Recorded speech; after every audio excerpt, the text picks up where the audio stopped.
Inilah Radio Talk bersama Satgas Penanganan COVID-19. Pendengar dan juga netizen, pemerintah melalui Satuan Tugas Penanganan COVID-19 sudah menerbitkan ketentuan terbaru untuk pelaku perjalanan dalam negeri di masa pandemi COVID-19. Ketentuan perjalanan tersebut berlaku untuk semua moda transportasi dan terdapat beberapa pembaruan persyaratan yang wajib dibawa masyarakat saat akan bepergian di masa pandemi COVID-19 ini. Lalu apa saja syarat dan ketentuan perjalanan domestik dengan transportasi umum ataupun transportasi pribadi ini? Kita akan membahas lengkapnya dalam Radio Talk bersama Satgas Penanganan COVID-19 dengan tema syarat dan ketentuan perjalanan domestik dengan moda transportasi udara, laut, dan darat bersama dua orang narasumber. Yang pertama adalah staf khusus Menteri Perhubungan Republik Indonesia, Adhita Irawati, dan pakar transportasi yang juga pernah menjabat sebagai Dirjen Perhubungan Darat Kementerian Perhubungan, Insinyur Iskandar Abu Bakar, MSc. Saya Berry Hamzah, inilah Radio Talk selengkapnya.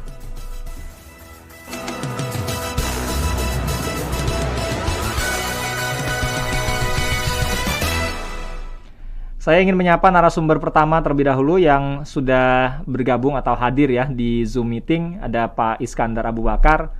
Halo Pak Iskandar, selamat pagi. Apa kabar Pak? Selamat pagi. Baik sekali. Sehat-sehat Pak ya? Sehat-sehat selalu. Mohon boleh dibuka Pak untuk kameranya ya? Sudah ya? Udah. Zoom meeting ya? Oke. Ada Ibu Adhita Irawati juga. Sudah bergabungkan di Zoom? Halo Bu Adhita? Ya, selamat pagi. Selamat pagi. Sudah Apa kabar Bu? bergabung. Sehat Bu? Kabar baik, Alhamdulillah. Alhamdulillah. Pagi Pak Iskandar. Pagi Bu. Baik. Pak Iskandar, saya ingin ke Bu Adhita dulu boleh ya? Nanti kita ngobrol lebih detailnya. Tapi kami ingin tahu dulu Bu, ini kan kita masih di situasi pandemi COVID-19 ya.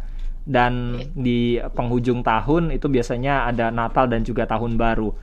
Syarat ini nampaknya diperketat oleh pemerintah. Tapi bisa dijelaskan Bu, syarat bagi para pelaku perjalanan ini apa-apa saja yang harus dipenuhi, baik untuk moda transportasi darat, laut maupun udara, Bu Adhita?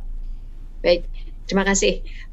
Jadi mungkin yang pertama yang harus saya juga jelaskan bahwa di dalam situasi pandemik ini sejak awal terjadi di Indonesia, ini semua ketentuan terkait syarat perjalanan yang khususnya kaitannya dengan syarat kesehatan itu tentu diputuskan secara bersama ya. Tidak bisa ditetapkan oleh Kementerian Perhubungan sendiri, apalagi masalah kesehatan ini memang juga bukan tugas dan fungsi dari Kemenhub. Oleh karenanya, rujukan kami adalah selalu di Satuan Tugas Penanganan COVID atau Satgas Penanganan COVID ya. Dan dalam beberapa bulan terakhir juga ada sebuah instrumen baru yaitu Instruksi Mendagri.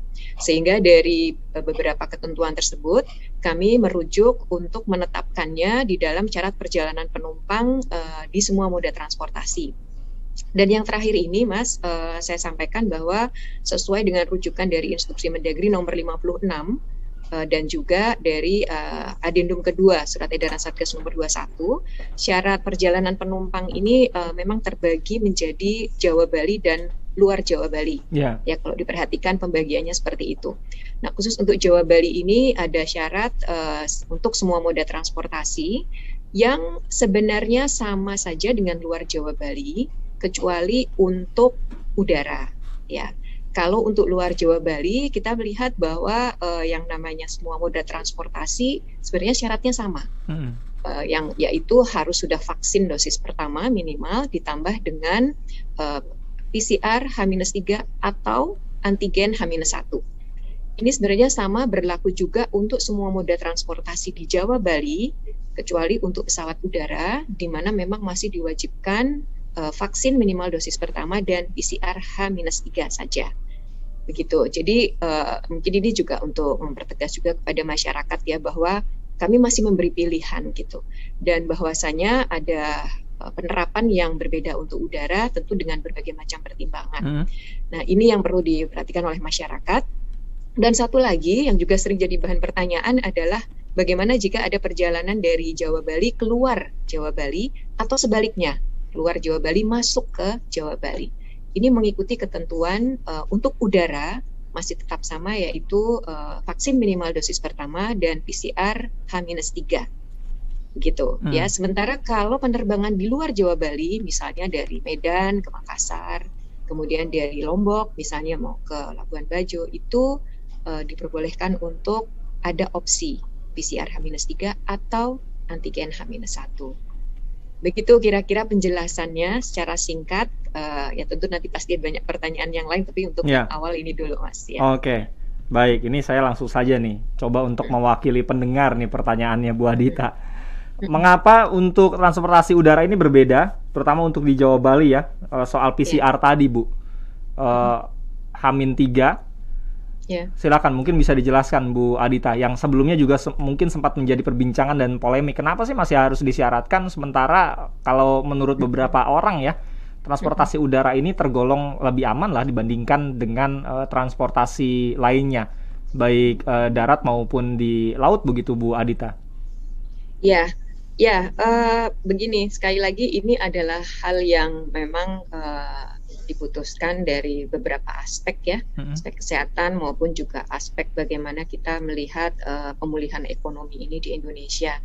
Oleh karenanya ini memang keputusannya langsung disampaikan oleh Bapak Koordinator PPKM khususnya di Jawa dan Bali, dan dalam hal ini sebenarnya kami di Kementerian Perhubungan juga mengikuti apa yang disampaikan oleh beliau, bahwasannya begini Mas, kalau kita lihat di Jawa Bali ini sebenarnya kan jadi barometer ya, bagaimana mobilitas masyarakat, kemudian juga kasus-kasus yang terjadi. Kalau kita lihat mungkin lebih banyak yang kemudian menjadi barometer itu ada di Jawa dan Bali.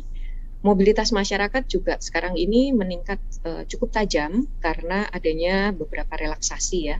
Ya, kaitannya tentu dengan adanya pandemik yang secara angka terpapar sudah mulai melandai, dan ini berbanding lurus dengan mobilitas masyarakat yang kemudian meningkat.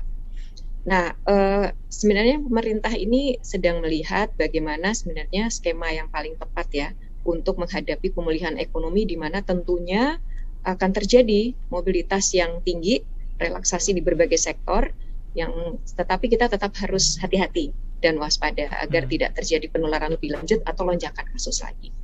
Ya tentu saja ini hasil juga dari belajar dari beberapa negara lain, meskipun mungkin dalam beberapa hal situasinya berbeda, tetapi prinsipnya jangan sampai landainya kasus, membaiknya situasi pandemik ini membuat kita menjadi kurang hati-hati atau kurang waspada sehingga terjadi lonjakan lagi. Nah, khusus untuk transportasi ini sebenarnya kita dalam masa yang namanya mungkin uji coba ya. Kita sedang melihat pola yang terbaik seperti apa dalam situasi mobilitas masyarakat ini meningkat. Dan kalau dilihat udara ini mungkin bisa menjadi sebuah tempat uji coba yang paling baik, karena ini ada di tempat-tempat yang lebih terkoordinir, dalam arti ada bandara yang kemudian bisa menjadi tempat screening ya, berbagai macam tes. Kemudian juga sebenarnya dari sisi kesehatannya juga mungkin dari sisi tadi yang sudah disampaikan, protokol kesehatan juga termasuk yang paling baik. Nah, ini sebenarnya uji coba dulu nih Mas dan pendengar semuanya, karena yang namanya syarat kesehatan kalau diperhatikan dari waktu ke waktu itu selalu ada evaluasi, selalu ada penyesuaian. Ya, kalau dari PPKM sendiri kan dilakukan evaluasi per 2 minggu. Karena itu juga kan surat edaran atau adendumnya berubah terus begitu ya, menyesuaikan dengan kondisi. Betul sekali, menyesuaikan dengan kondisi, dan tentu aspek utama yang dilihat adalah bagaimana agar kasus tidak kembali lagi melonjak, kan itu tujuan utamanya. Nah, jadi singkatnya ini Mas, sebenarnya ini dalam masa kita sedang melakukan evaluasi, dan ini semacam uji coba dulu sebelum nanti kita betul-betul menerapkan satu skema syarat kesehatan yang paling tepat untuk setiap moda transportasi. Tidak tertutup kemungkinan nanti ketika dilakukan kajian dan evaluasi ternyata ada penyesuaian lagi. Siapa tahu nih ya dan ini ada data-data yang sedang kami gali bersama, tentunya ini leading sektornya Kementerian Kesehatan, bagaimana sebenarnya tingkat penularan itu di pesawat gitu.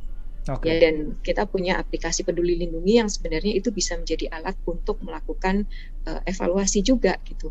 Betulkah dengan adanya pelonggaran syarat akan terjadi peningkatan kasus penularan di pesawat? Itu kan yang perlu kita kaji terus.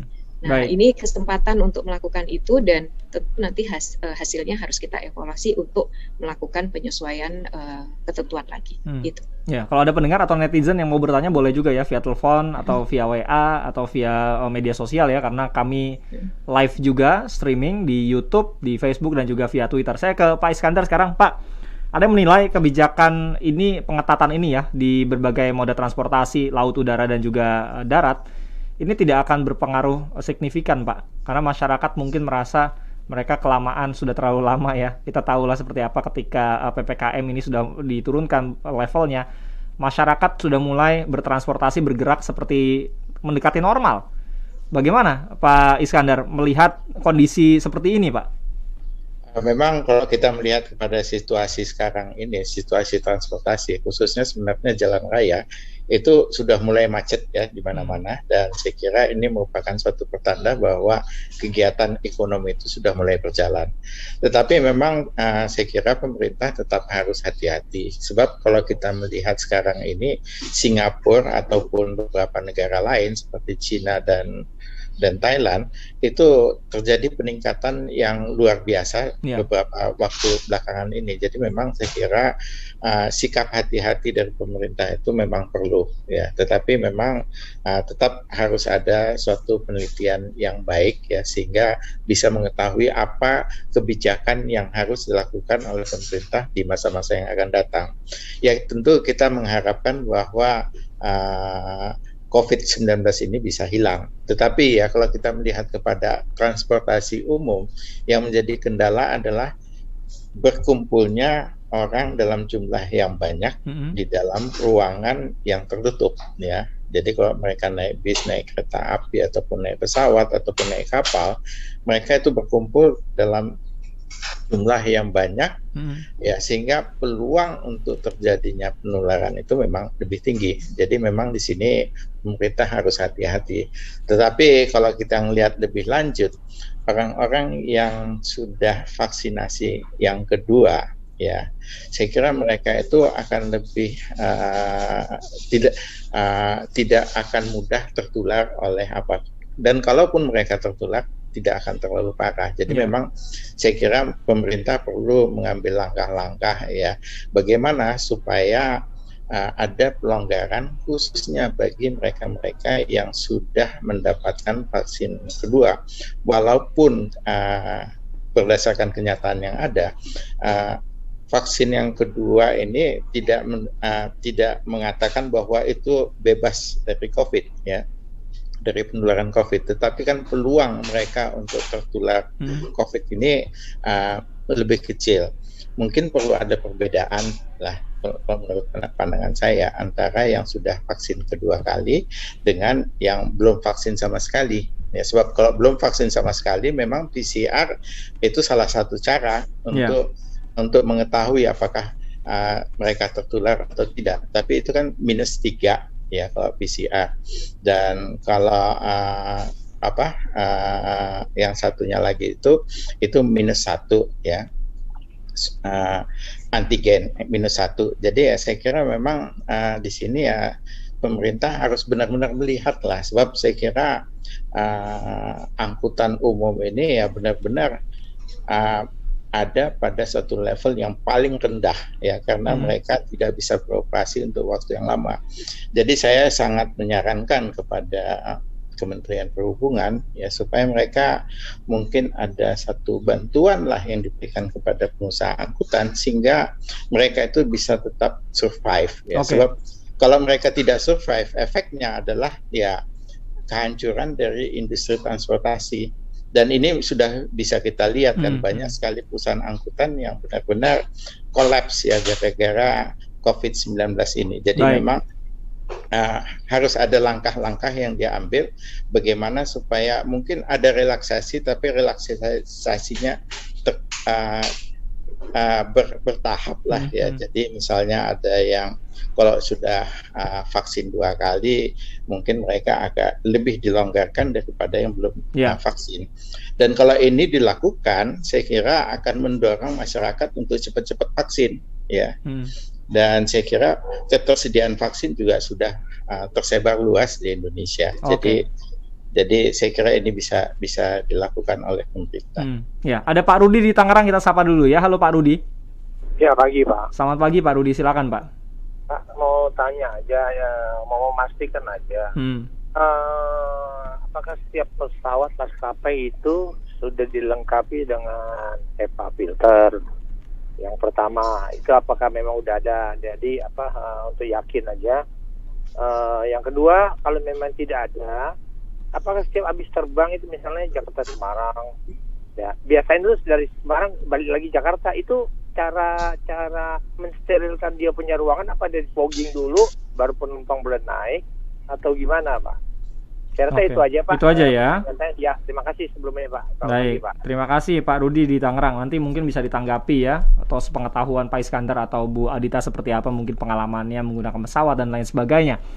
Nanti kita akan bahas karena ada pertanyaan juga yang menyampaikan apapun kebijakannya, terutama dalam penerapan ya syarat perjalanan di berbagai moda transportasi ini tidak akan efektif kalau tidak ada implementasi di lapangan. Artinya butuh peran serta adanya petugas yang melakukan kontrol dan juga pengecekan di lapangan. Apakah syarat-syarat tadi itu berjalan atau tidak. Nanti kita akan bahas juga setelah yang berikut ini.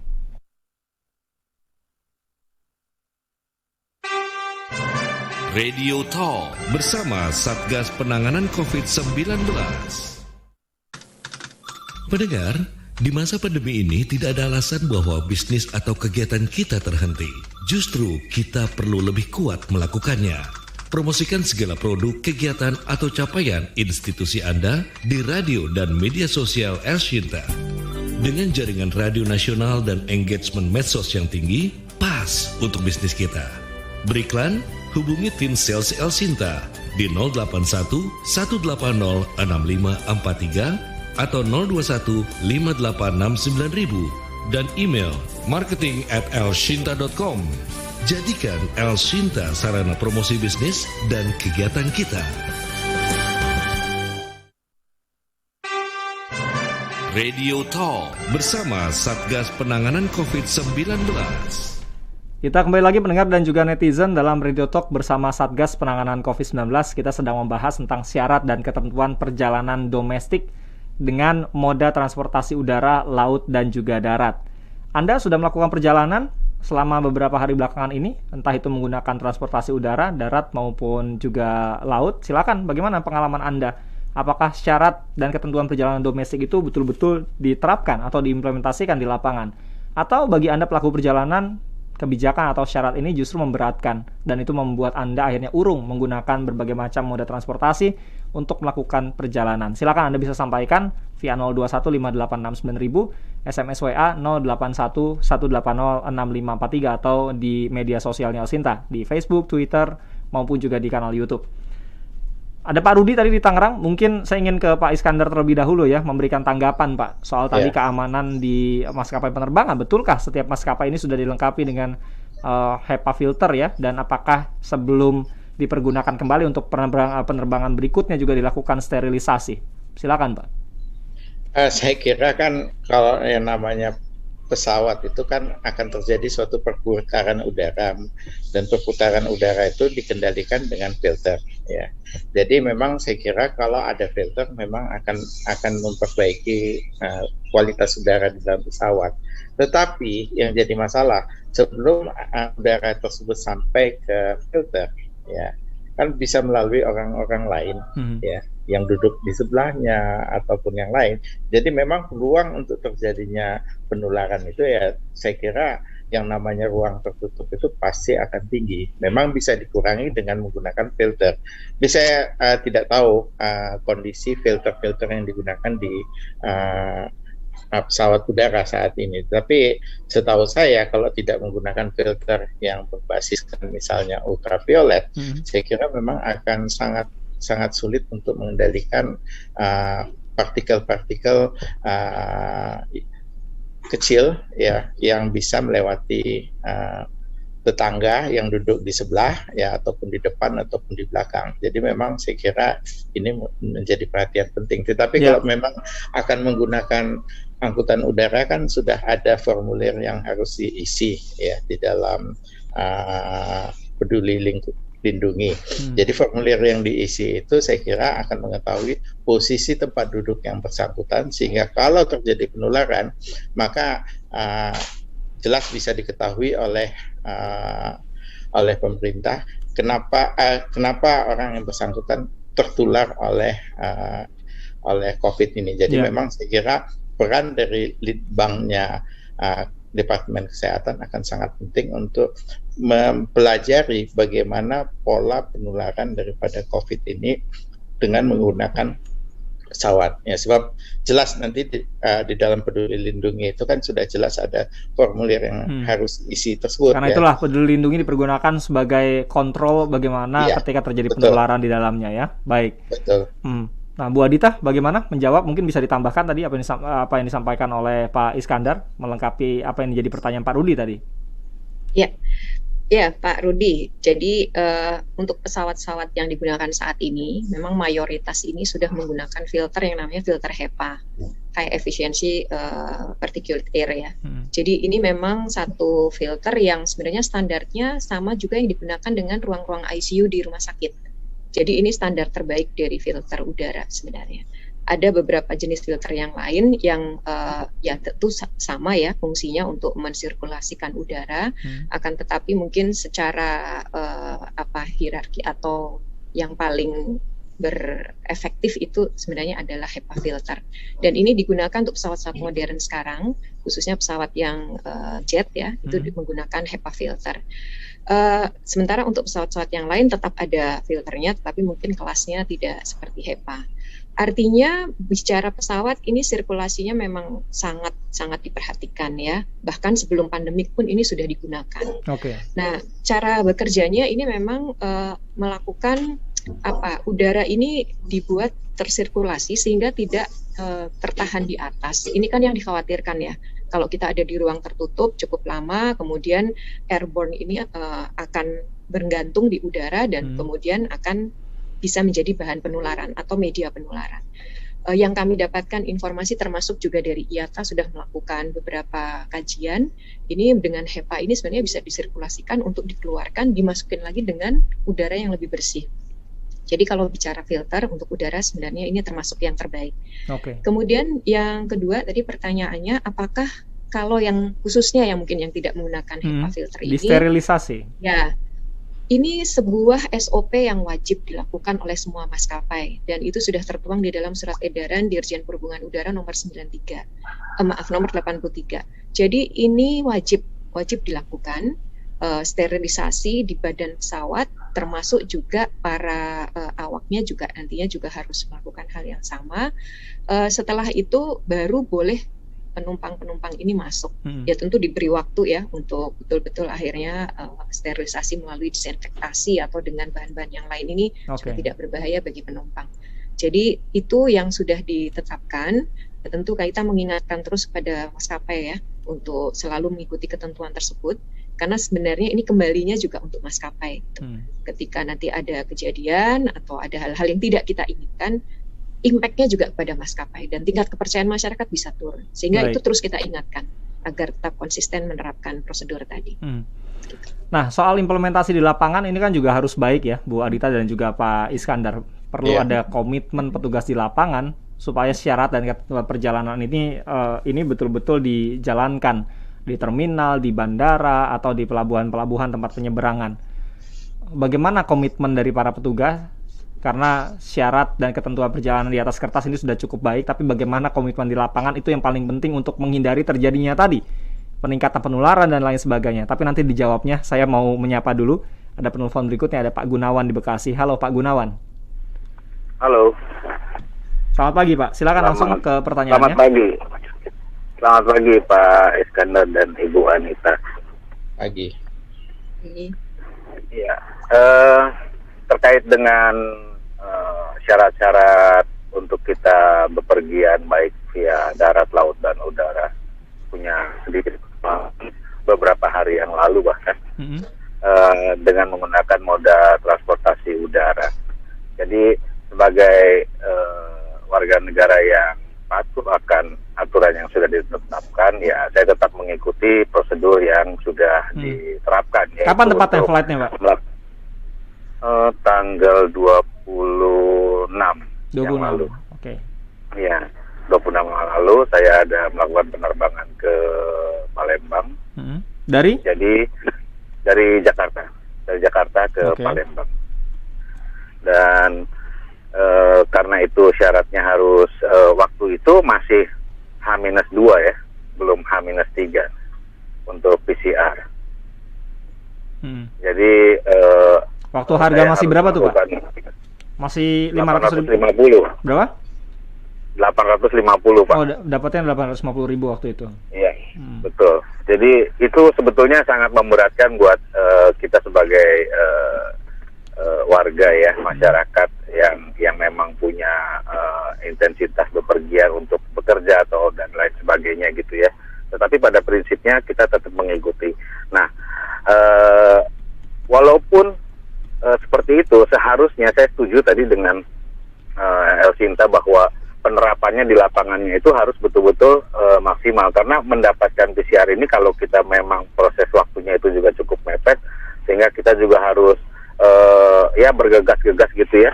Nah, jadi intinya adalah sudah sih susah-susah yang pertama, yang kedua juga mahal. Nah, pada saat keberangkatan itu yang paling saya jengkel adalah sedikit pun tidak ditanya apakah sudah tes PCR atau belum. Tapi status di Peduli Lindunginya dicek nggak? Yang dicek di status Peduli Lindungi itu hanya bukti vaksinnya aja, Pak. Bukti vaksin, oke. Tapi sebetulnya hanya harusnya kalau Bapak sudah PCR dan PCR-nya itu ngelink dengan aplikasi Peduli Lindungi, itu sudah terintegrasi di dalamnya, status PCR Bapak juga ada di Peduli Lindungi. Harusnya dicek juga. Betul, tapi tidak dilakukan pengecekan, Pak. Nah, sehingga saya hanya berpikir bahwa kalau begitu caranya mendingan nggak usah PCR. Bagi sebagian orang nggak perlu PCR. Oke. Gitu loh. Baik. Maksud saya, memang kalau memang harus diterapkan seperti itu, penerapan di lapangannya pun ya harus sesuai dengan apa yang sudah ditetapkan, sehingga upaya yang dilakukan oleh pemerintah untuk kebaikan semua masyarakat itu betul-betul bisa teraplikasi dan juga bisa dikembalikan juga kepada masyarakat kembali gitu loh. Jadi apa yang kita sudah lakukan itu tidak diartikan dengan sia-sia gitu. Saya merasa sia-sia gitu mengeluarkan uang sekian banyak untuk tes PCR, sedikit pun tidak ditanya, hanya dilihat kartu vaksinnya aja lah. Kalau kartu vaksinnya buat apa gitu harus ada tes PCR. Oke. Baik. Itu aja, Pak. Terima kasih Pak Gunawan. Selamat pagi. Nanti ditanggapi oleh Bu Adita dan juga Pak Iskandar. Saya ke telepon berikutnya dulu. Ada Pak Yogi di Jakarta Utara. Halo Pak Yogi. Halo, selamat pagi. Pagi Pak Yogi, silakan Pak. Sehat selalu ya. Terima kasih Pak. Jadi semua ini berpulang, masalahnya satu adalah pengawasan. Jadi kita berpulang ngomong apa aja semua bagus di atas tataran teorinya, peraturannya dan semuanya. Tetapi coba lihat implementasi di lapangan seperti apa. Jadi banyak kasus yang seperti ada bintang sinetron atau apalah yang kemana telegram sampai bisa melarikan diri dalam tanda petik atau apapun. Ini masalahnya satu cuma pengawasan. Jadi siapa mengawasi siapa? Barangkali harus ada pengawasan berjenjang dan selalu ada reward dan punishment. Kadang-kadang kita bilang punishment-nya tidak jelas. Kasus karantina ini adalah satu hal yang tidak pernah selesai, tidak pernah diungkap. Dulu pernah ada warga negara asing yang sampai PCR-nya mungkin dianggap harus karantina di hotel tertentu, tapi tidak boleh ada second opinion. Begitu ada second opinion, ternyata ini masalah kredibilitas. Apakah kompetensi dan komitmen dari semua instansi ini benar-benar bisa dipercaya atau enggak? Jadi saya pikir itu berpulang di negara kita semuanya bagus. Cuma berpulang masalah pengawasan bagaimana? Seperti peraturan lalu lintas semua garisnya bagus, traffic light-nya bagus, tetapi bagaimana dengan pelanggaran yang terjadi seperti pembiaran? Dan ini adalah satu contoh kecil dan akan masif, sistematis dan semuanya akan sia-sia. Saya rasa itu aja, semoga menjadi satu evaluasi untuk kita semua. Baik. Terima kasih. Assalamualaikum. Selamat pagi. Waalaikumsalam. Pak Yogi di Jakarta Utara. Sebelum dijawab, kita jeda kembali ya, Bu Adita dan juga Pak Iskandar. Nanti setelah ini mungkin ada penelpon lainnya. Saya terima setelah jeda iklan ini satu penelpon, atau saya bacakan beberapa komentar via WA, nanti baru ditanggapi oleh dua narasumber kami. Radio Talk bersama Satgas Penanganan COVID-19. Halo, yang terhormat, yang tercinta, yang tersayang. Saya Titi Puspa, punya kabar bahagia. Saya akhirnya ikut nikah massal. Senang sekali. Apalagi nikahan ini demi kebahagiaan semuanya. Anak, cucu, keluarga besar, semuanya mendukung. Panitia di sana juga tertib, pakai masker, pakai APD, jaga jarak pula. Bukan di hadapan penghulu, tapi di hadapan tenaga medis. Bukan pakai mas kawin, tapi pakai masker dan vaksin. Nikah massal ini, komitmen saya buat nikahkan masker dan vaksin. Sebagai wujud cinta untuk semuanya. Buat seluruh warga Indonesia, yuk segera nikah massal. Himbauan ini dibuat oleh Gerakan Pakai Masker. Radio Talk bersama Satgas Penanganan COVID-19. Ada pertanyaan via telepon nih disampaikan oleh Pak Gunawan di Bekasi dan Pak Yogi di Jakarta Utara. Tapi juga ternyata ada penelpon lainnya ini. Bu Adita dan juga Pak Iskandar. Ada Pak Budi di Bogor. Halo Pak Budi. Halo, selamat pagi Pak. Selamat pagi Pak Budi. Silakan. Ya, baik. Makasih Pak. Pak, ini masalah PCR wajib ini Pak ya. Saya itu kadang kalau untuk penumpang pesawat ini saya gagal paham. Ini kan untuk mencegah penularan ya. Apa hubungannya PCR dengan pencegahan itu gitu. Padahal kalau di pesawat sendiri itu kan selalu di-announce bahwa Anda di dalam pesawat ini 99% bakteri maupun virus itu meninggal, matilah ya itu. Jadi cukup aman lah di pesawat itu gitu Pak. Tapi ini dipaksa orang untuk tes PCR. Kalau sekarang ini coba ini apa nggak pemborosan gitu ya? Biaya PCR yang begitu mahalnya itu berapa kali volumenya begitu besar?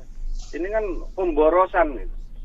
Ini kan pemborosan ekonomi yang nggak karu-karuan, sementara negara kita masih ekonominya masih carut-marut gini loh Pak. Ini gimana ini? Tolong ini pendeteksian itu nggak cukup dengan yang lebih murah, misalnya dengan Genus, dengan ini kan jauh lebih ini ya, lebih murah, dan itu kan untuk pencegahan supaya tidak menular kan. Siapa yang ketahuan positif tidak boleh terbang kan, mestinya itu aja kan, tidak boleh melakukan perjalanan kan.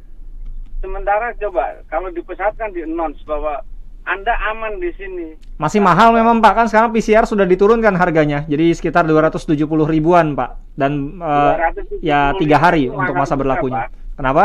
Mahal juga Pak. Masih mahal ya? Oke. Baik. Coba kalau sehari 1 juta orang perjalanan aja Pak. Sudah 275 miliar Pak.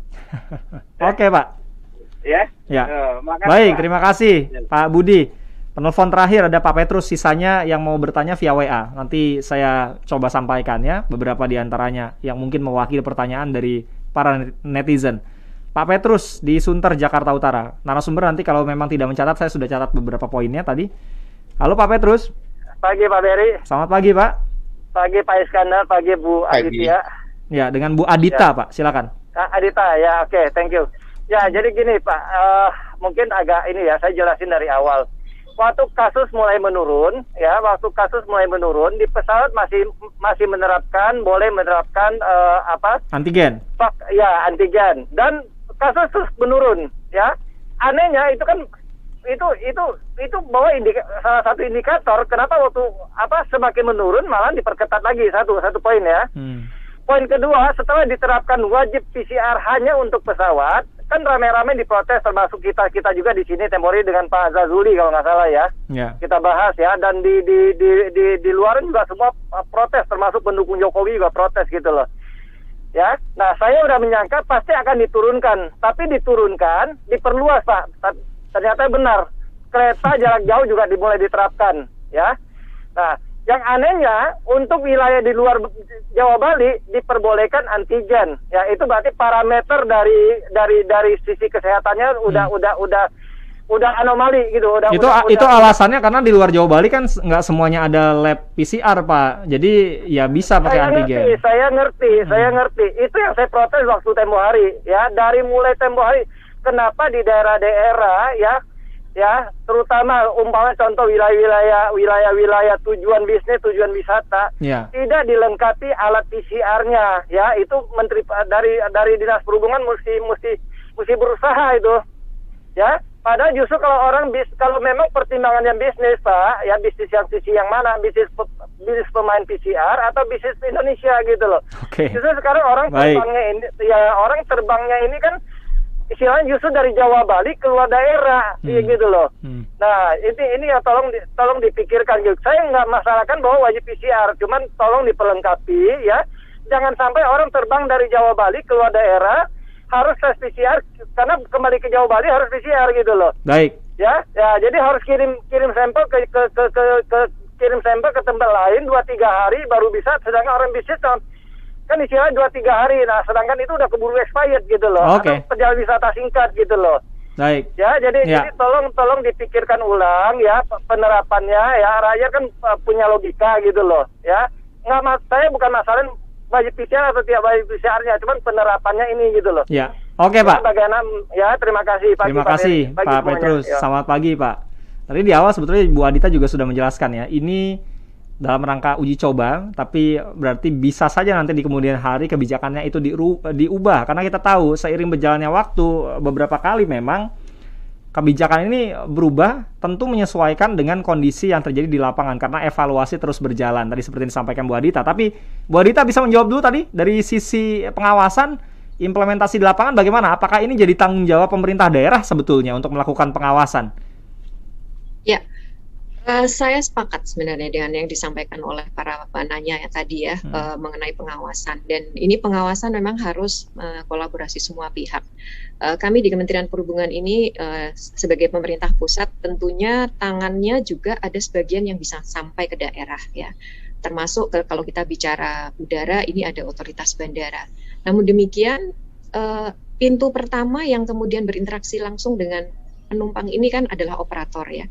Kalau kita bicara transportasi umum, termasuk tadi mungkin kasus yang dialami mengenai kenapa kok tidak diperiksa di bandara. Merasa percuma katanya tes PCR. Ya, betul. Jadi begini, ini mungkin karena saat ini tadi juga sudah disinggung juga, terjadi digitalisasi, khususnya di Bandara Soekarno-Hatta. Belum semua terjadi di semua bandara ya. Di beberapa bandara besar itu sudah mulai dilakukan digitalisasi terhadap dokumen-dokumen yang menjadi persyaratan. Tujuannya sebenarnya untuk memudahkan penumpang juga, agar tidak ada antrian, agar tidak menunggu waktu terlalu lama, sehingga semua syarat itu sudah bisa disubmit dari awal dan by system. Tadi sudah disampaikan ya, Peduli Lindungi ini mengintegrasikan semua syarat selama dilakukan di laboratorium atau di rumah sakit yang sudah terdaftar. Itu otomatis akan masuk di sana. Sehingga tidak merasa percuma tadi harusnya. Seharusnya demikian.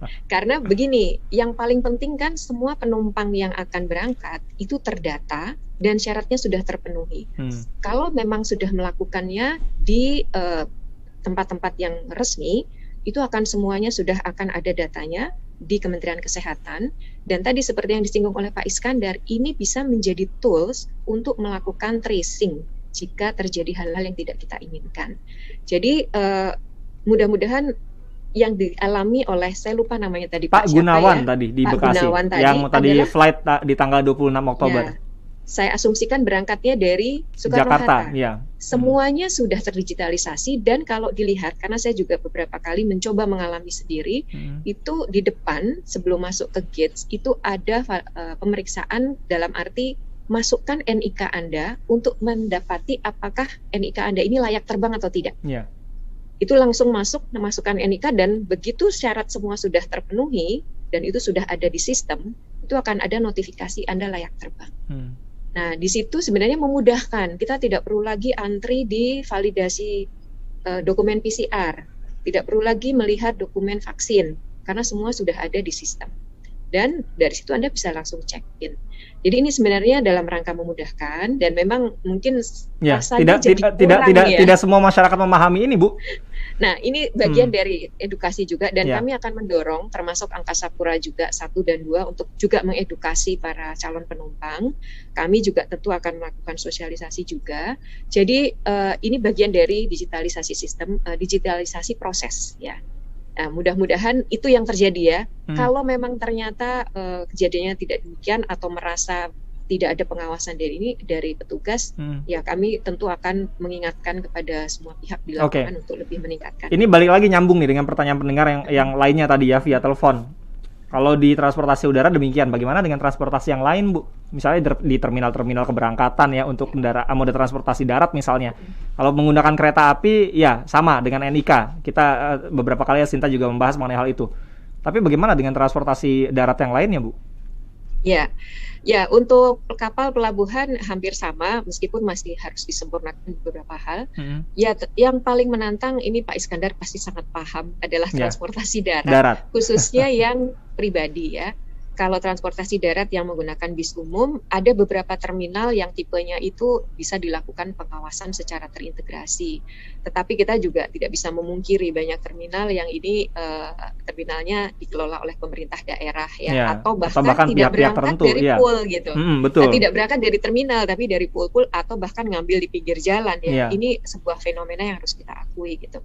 Nah, ini satu hal yang memang cukup menantang dalam hal pengawasan, dan apalagi ketika kita bicara transportasi di jalan, kendaraan di jalan, itu tentu harus juga berkolaborasi dengan pihak kepolisian.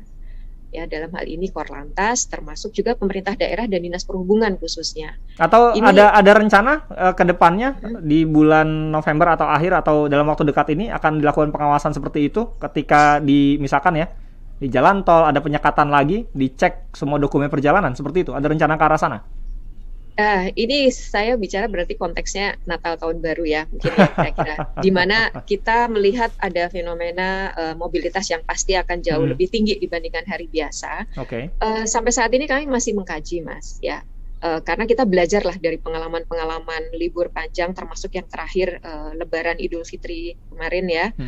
Bagaimana sebenarnya sistem pengawasan yang paling efektif dan tentunya juga memudahkan para anggota masyarakat gitu ya. Jadi kita juga tidak ingin kemudian satu peraturan ini dalam rangka pengawasan akhirnya mempersulit atau malah terjadi hal-hal yang tidak kita harapkan. Tapi jadi, tentu pasti akan ada protes lagi, Bu.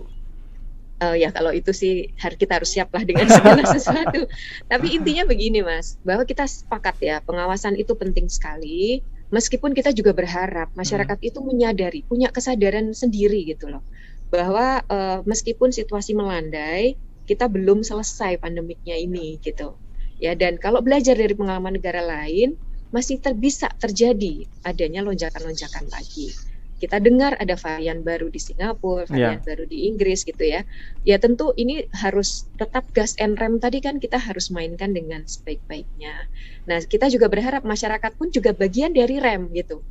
Ya, dalam arti diri sendiri juga melakukan semacam screening lah ya, dan juga maksudnya apakah perjalanan yang akan saya lakukan ini perjalanan yang memang penting dan kemudian juga memenuhi syarat-syaratnya sehingga tidak punya potensi menularkan atau ditulari. Jadi ini yang penting juga di situ di hulunya ini, Mas. Nah, kami sepakat bahwa pengawasan itu penting. Kalau memang ada sanksi dan law enforcement itu juga penting. Nah, sekarang tentu ada hal-hal yang di satu tempat dan tempat lain belum tentu itu bisa berlaku sama ya, termasuk tadi yang soal kendaraan pribadi yang mungkin akan kita lakukan, Mas, seperti juga sudah kita lakukan sebelumnya adalah adanya random testing bisa jadi di rest area. Di rest area ya. Ini sudah kita lakukan juga di beberapa libur panjang. Meskipun mungkin tidak bisa 100%, tetapi setidaknya kita memberikan sinyal bahwa pemerintah itu serius kok untuk mengawasi ya. Dan setidaknya ada sekian persen pelaku perjalanan itu yang kita lakukan screening gitu. Yeah. Jadi ini juga kan sebuah upaya lah, meskipun mungkin tidak sempurna, tidak bisa maksimal, tetapi setidaknya ada upaya untuk melakukan pengecekan. Gitu. Ya, sederhananya adalah meminimalisir terjadinya potensi kebocoran ya. Mungkin bocor itu pasti ada, tapi bagaimana kebocoran ini tidak berdampak besar sehingga gelombangnya itu nanti dikhawatirkan mungkin akan mengganggu juga aspek kesehatan masyarakat. Oke, saya ke Pak Iskandar sekarang, tapi saya mau baca dulu nih, ada komentar dari Pak Budi Suwardi. Ini kan bandara adalah pintu gerbang utama di negeri kita. Ya memang sudah seharusnya dilakukan pengawasan yang diperketat ya. Pak Budi Suwardi, terima kasih untuk komentar yang disampaikan. Silakan Pak Iskandar, bisa menanggapi atau mungkin menambahkan tadi apa yang disampaikan oleh Bu Adita, atau ada sisi lain sebetulnya yang belum terungkap? Ya, sebenarnya yang paling kunci di dalam melaksanakan penanganan COVID ini adalah pengawasan. Ya, jadi saya setuju ya, sebab kalau kita melihat kepada apa yang terjadi selama ini, ada pengawasan yang selalu bocor. Ya, ini yang saya kira yang perlu menjadi perhatian dari ya baik itu Kementerian Perhubungan maupun Kementerian Kesehatan ya, bagaimana untuk menangani supaya kebocoran-kebocoran ini bisa dikendalikan. Jadi kebocoran di bandara juga terjadi, ataupun beberapa hari yang lalu saya baca keluhan masyarakat itu yang mengatakan bahwa prosesnya kok lama sekali ya. Lama sekali karena mereka tidak didukung dengan IT yang baik ya. Jadi mereka masih sangat manual untuk melakukan pengawasan tersebut. Jadi memang saya kira langkah yang paling penting dilakukan adalah pengawasan itu yang paling penting adalah harus tegas ya. Sebab kalau tidak tegas ya, maka ini menjadi masalah bocor ya. Dan kadang-kadang di daerah itu pejabat-pejabat tertentu itu tidak melalui suatu proses gitu ya, karena dianggap pejabat ya dia dikasih jalur duluan ya. Tetapi khusus kan ya, seharusnya itu menjadi perhatian juga dari kita. Jadi tidak ada satu orang pun yang lolos dari proses pengecekan ya. Yang kedua yang saya lihat yang jadi masalah yang besar adalah biaya. Bayangkanlah kalau kita naik pesawat misalnya ke Bali, biayanya mungkin sekarang ini sekitar 1 juta atau kurang dari 1 juta. Kita harus membayar tes PCR yang biayanya 275.000. Angkanya cukup besar ya. Dan kalau dia berada di Bali lebih dari 3 hari, berarti dia akan membayar PCR itu sampai dengan 550.000 ya. Jadi sebenarnya angkanya sebenarnya cukup besar untuk masyarakat tertentu. Memang untuk kalangan atas ini mungkin tidak jadi masalah, tetapi kalangan menengah ini akan menjadi masalah sebab biayanya sangat besar. Jadi saya kira mungkin pemerintah perlu melihat kembalilah bagaimana penerapan biaya ini. Kalau bisa lebih turun lagi, tentu akan lebih membangkitkan ekonomi di daerah. Sebab dengan turunnya PCR dari 500 sekian menjadi 275, ini juga meningkatkan jumlah penerbangan yang menggunakan angkutan udara maupun yang menggunakan moda-moda angkutan lainnya. Dan yang ketiga yang saya kira yang juga menjadi masalah yang cukup pelik adalah untuk angkutan antar kota yang menggunakan jalan raya. Ya, jadi seperti misalnya travel ataupun bus-bus antar kota. Sebab banyak bus antar kota itu tidak berangkat dari terminal. Mereka berangkat dari terminal mereka sendiri. Jadi ada home base mereka. Ya. Dan di situ atau terminal bayangan ya Pak Iskandar ya.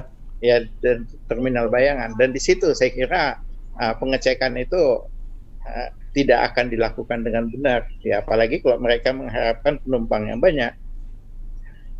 Jadi kalau mereka mengharapkan penumpang yang banyak, ya boro-boro ngecek, lebih bagus mereka naik daripada ngecek gitu ya. Jadi memang di sini ngecek bikin orang jadi malas mau menggunakan moda transportasi itu ya. Iya. Ya lebih baik saya nggak ngecek deh, yang penting saya cuannya dapat banyak gitu ya Pak. Iya, yang penting cuannya banyak. Sebab itu saya kira yang menjadi perhatian, dan saya kira ini harus diperhatikan oleh Kementerian Perhubungan bersama-sama dengan pemerintah daerah. Sebab dalam hal ini kan pengelola transportasi di daerah adalah Dinas Perhubungan. Nah, Dinas Perhubungan ini yang saya kira juga perlu aktif untuk melaksanakan pengawasan di mana saja. Ya, jadi saya kira paling tidak kalau peduli lindungi itu dilaksanakan, saya kira mungkin sudah lebih baik daripada sama sekali tidak dilakukan apa-apa. Jadi memang saya kira mungkin Dinas Perhubungan itu perlu menempatkan orang-orang mereka di terminal-terminal yang tidak dikendalikan secara resmi oleh pemerintah daerah. Oke. Jadi kalau itu bisa dikendalikan dengan baik, saya kira dengan sendirinya kita bisa menurunkanlah peluang atau dampak terjadinya potensi penularan ya. Baik. Potensi penularan. Ada beberapa komentar via WA, ada Pak Oto, ini masih menyinggung soal pengawasan. Kalau Pak Oto pendapatnya pelaksanaan di lapangan kacau, nggak sesuai dengan aturan yang sesungguhnya. Mohon diberesin untuk oknum-oknum yang nakal di lapangan. Teorinya oke, pelaksanaannya nol. Ini sudah kita bahas tadi ya. Kemudian juga dari Pak Endang Permana, betul PCR ini menyengsarakan sampai sepertinya dipergunakan untuk bisnis. Tapi mudah-mudahan tidak ya, karena masih banyak yang seperti itu. Bu Adita yang menduga ini untuk bisnis, tapi bisnisnya itu ya bisnis PCR tadi. Lalu Pak Toto, kebijakan syarat-syarat yang rumit dan berbiaya tidak murah untuk moda udara dan kereta api. Sangat mengganggu perputaran ekonomi katanya. Sudah beberapa kali menggunakan bus antar kota antar provinsi, tapi tidak ada tuh syarat-syarat yang dipergunakan. Intinya yang penting kita harus tetap menggunakan protokol kesehatan. Kalau Pak Toto ya di Bandung pakai masker dan tetap sehat selalu. Lalu ada Pak Eri juga di Bandung, jikalau protokol kesehatan longgar seperti ini, mohon maaf siap-siap aja lah. Kita akan menghadapi potensi gelombang ketiga. Ya Bu Adita, tapi sampai kapan sih sebetulnya syarat dan ketentuan perjalanan seperti ini akan diterapkan, Bu? Ya, ini tentu harus selalu kita lihat dinamika dari pandemik ini sendiri ya. Makanya tadi saya sampaikan bahwa setiap minggu itu dilakukan ratas bahkan yang dipimpin langsung oleh Presiden. Hari ini juga akan ada ratas tapi dipimpin oleh Wapres untuk mengevaluasi penerapan PPKM dari berbagai aspek, tidak hanya transportasi. Dan kemudian setiap 2 minggu itu akan dilakukan peninjauan terhadap ketentuan-ketentuannya. Jadi sekali lagi yang perlu dipahami ya, kita juga tentunya sangat aware ya seluruh anggota masyarakat bahwa dinamika pandemik ini masih terjadi. Meskipun kalau kita lihat dari hari ke hari, setiap hari diumumkan angka terpapar makin kecil ya, dan kita juga termasuk yang cukup berhasil mengatasi. Tetapi sekali lagi ini tidak boleh menjadikan kita terlena ya, bahwa kenapa sih tidak cepat-cepat dilonggarkan atau kenapa tidak cepat-cepat sekarang cukup vaksin saja gitu. Karena di beberapa negara terbukti bahwa vaksinasi itu sudah menjadi semacam paspor perjalanan. Tetapi toh terjadi juga lonjakan kasus itu. Dan ini termasuk sekaligus menjawab kenapa sih kita masih tetap harus pakai PCR walaupun kita sudah divaksin gitu ya. Karena potensi penularan masih ada dan kita masih ada di pandemi seperti itu ya Bu Adita. Ya, sebenarnya tes ini kan salah satu tools ya, bahwa kemudian yang juga tidak kalah penting adalah protokol kesehatannya sebenarnya. Ketika kita konsisten menggunakan masker ya, tetap social distancing kita tetap upayakan bisa dilakukan, dan juga tentu menjaga kebersihan itu sebenarnya menjadi satu modal dasar kita gitu untuk bisa memperbaiki situasi pandemik ini gitu. Di samping tentunya beberapa tools-tools yang lain, tes ini kan dalam situasi sekarang. Kita lihat nanti apakah tes dengan PCR atau dengan antigen atau bahkan mungkin nanti ada metode yang lain itu cocok diterapkan dalam situasi dan kondisi yang berkembang setiap saat. Begitu, tapi protokol itu juga seperti yang sudah disampaikan oleh WHO, ini tidak bisa ditawar-tawar sebenarnya. Ini penting sekali untuk kita semua.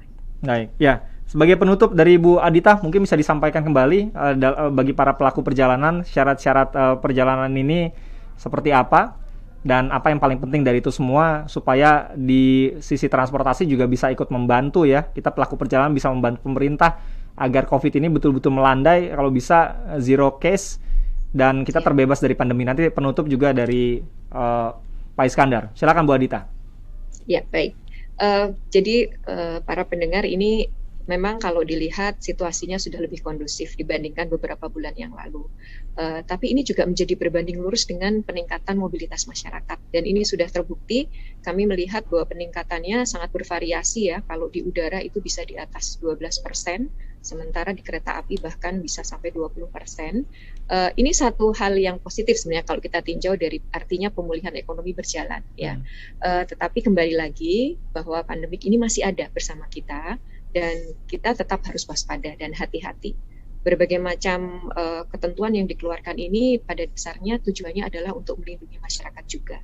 Ya tentu tidak bisa memuaskan semua pihak, tetapi kami selalu mendengar apa yang menjadi masukan dan menjadi keluhan dari masyarakat untuk menjadi bahan evaluasi dari waktu ke waktu. Nah khusus untuk saat ini tetap kami berikan pilihan antigen dan PCR untuk tes syarat perjalanan ya. Memang untuk di Jawa Bali dalam situasi mungkin dengan mobilitas yang lebih tinggi dibandingkan di daerah-daerah lain, khusus untuk udara diberlakukan khusus PCR H-3 dan vaksin dosis pertama. Tetapi untuk yang lain pada dasarnya kami memberi pilihan juga untuk antigen.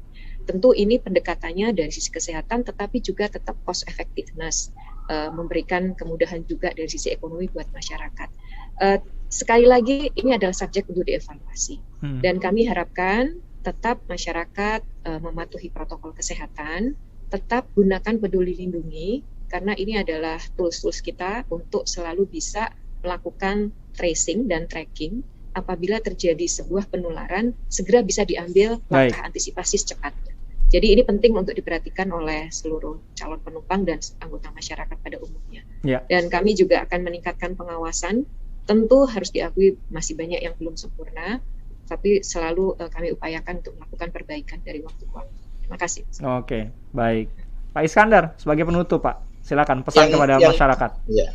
Yang jelas sekarang ini kan jumlah kasus yang terjadi di Indonesia turun terus ya, dan saya kira ini adalah hal yang baik.